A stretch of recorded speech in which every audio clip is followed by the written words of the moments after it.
সুপ্রভাত বন্ধুরা, পিকুস ডেইলি ব্লগের এই মঙ্গলবারের সকাল 7:30 থেকে আমি সারাদিনের ব্লগ চালু করলাম। বড়োদেরকে প্রণাম ও ছোটোদেরকে অনেক ভালোবাসা দিয়ে আশা করি আমার সকল বন্ধুরাই ভালো আছেন আর আমরাও ভালো আছি। সঙ্গে থাকুন, সারাদিন দেখতে থাকুন। আর আজকে চা দিয়ে ব্লগটা শুরু করিনি, কারণ আপনার দাদা মর্নিং ডিউটি বেরিয়েছে, অনেক সময় হয়েছে বেরিয়ে গেছে। চাটা করে দিয়েছি তাড়াহুড়ো করে, সেই সময় আর ক্যামেরা অন করতে পারিনি। আর এই গাছে জল টল দিয়ে চলে আসলাম। এখন এই গতকাল রাত্রে সবজি এনেছিল, এই সমস্ত সবজিগুলো এখন ভালো করে ধুয়ে নিয়েছি। আর এই গাঁঠি কচু সমস্ত কিছুতে একটু বালি বালি থাকে, তাই ভালো করে সব সবজিগুলো ধুয়ে নিচ্ছি।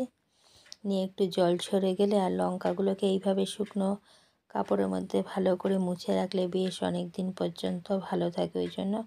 আর এই জায়গাটায় টানা রোদ্দুরও পড়ে, সমস্ত সবজিগুলো শুকিয়ে যাবে দেখে এই জায়গাটায় সব লঙ্কাগুলোকে মুছে টুছে সমস্ত সবজি এখানে রেখে দিলাম। দিয়ে চালটাকেও ভিজিয়ে রেখে দেবো, তাহলে তাড়াতাড়ি করে ভাতটাও হয়ে যায়। এখন চালটা ধুয়ে আর চালটা এরকম ভেজানোই থাকবে। তারপর আর অনেক সময় ক্যামেরার সামনে আসিনি, একটু রেস্ট নিচ্ছিলাম।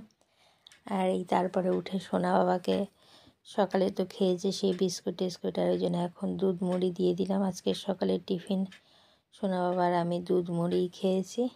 আর খাওয়া দাওয়ার পর আজকে রান্না বান্নাও নেই, আজকে মা আসবে, মা তো দুদিন ছিল না। বন্ধুরা সকাল থেকে তো আর ক্যামেরার সামনে আসেনি, সমস্ত কাজ সারা হয়ে গেছে। আর ওদিকে জানলায় কতগুলো জামা কাপড় ওয়ারগুলো কেচেছি। যেহেতু আমি ছাদে উঠতে পারছি না, ওই জন্য সমস্ত জামা কাপড় এখানে রোদ্দুর দেখে এই জায়গা দিয়ে সমস্ত কিছু মেলে দিলাম। আর কিছু জামা কাপড় রয়েছে, আর ওয়ারগুলো কটা কেচেছি। আর এই চাদরটা কোনো মতে কেটে রেখে দিয়েছি, আর বালিশের ওয়ারগুলো ভরতে হবে। আর চাদরটা রেখে দিয়েছি, ওটা আপনাদের দাদা হোক মা হোক যে কেচে দেবে। আর এদিকে ওয়ারগুলো সেই টুলের উপরে বালতি বসে আস্তে আস্তে করে কেচে দিয়েছি, পাপোশটা ধুয়ে দিয়েছি। আর এরা বাড়ি আসলে তো চিৎকার করবার, আমার সমস্ত কিছু হাতের কাছের জন্য সব উঁচুতে তোলা রয়েছে।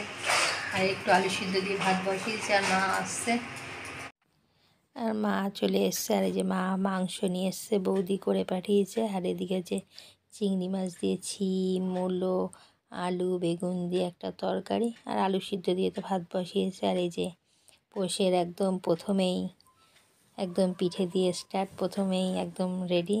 আর এদিকে দুপুরে আপনাদের দাদা অফিস থেকে চলেও এসছে, আর এদিকে খাবারটা গুছিয়ে দিচ্ছে। আর মা এসে দেখেছে আমি ওয়ার কেচেছি, তাড়াতাড়ি করে নিয়ে চাদর নিয়ে বাথরুমে ঢুকে চাদরটাকেও কেচে টেচে সমস্ত কিছু ছাদে মেলতে গেছে। আর এদিকে আপনাদের দাদাও অফিস থেকে চলে এসছে। এবার আপনাদের দাদাকে খেতে দিয়ে আমি খেয়ে নেব। আর সোনা বাবার আর মার খাওয়া দাওয়া হয়ে গেছে। আর খাওয়া দাওয়ার পর একটু রেস্ট নিচ্ছিলাম। আর আসানি ক্যামেরার সামনে, আর এই সন্ধেবেলায় চা করে নিচ্ছি। মা লিকার চা খাবে, দিয়ে নিলাম। এখন আমাদের দুজনের জন্য একটু দুধ চা বসিয়েছি। আর এরপরেই তো আমার লাইভ আছে, ওই জন্য সমস্ত কিছু রেডি করে নিচ্ছি তাড়াতাড়ি করে। আর মা একটু শুয়ে আছে, এখন চাটা খাবো আমরা। আর সোনা বাবার আন্টি পড়ানো চালু করে দিয়েছে, সে পড়তে বসেছে।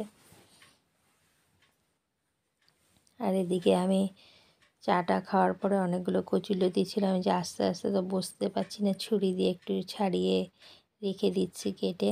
আর সোনা বাবা আসলেও কি টিফিন দিয়ে তারপর 8টা বাজলেই আমি লাইভ চালু করবো, ওই জন্য এখন বসে বসে এগুলো রেডি করে রাখছি।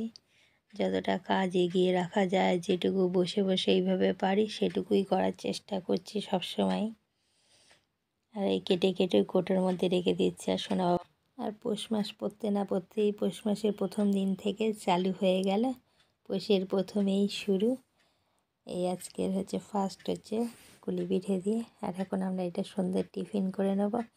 এরপর তো আমার লাইভ আছে, তারপর তো আর ভিডিও কিছু করতে পারবো না, বেশ কিছু সময় আমি লাইভ করব, এই জন্য একে একে সবাইকে দিয়ে দিচ্ছি।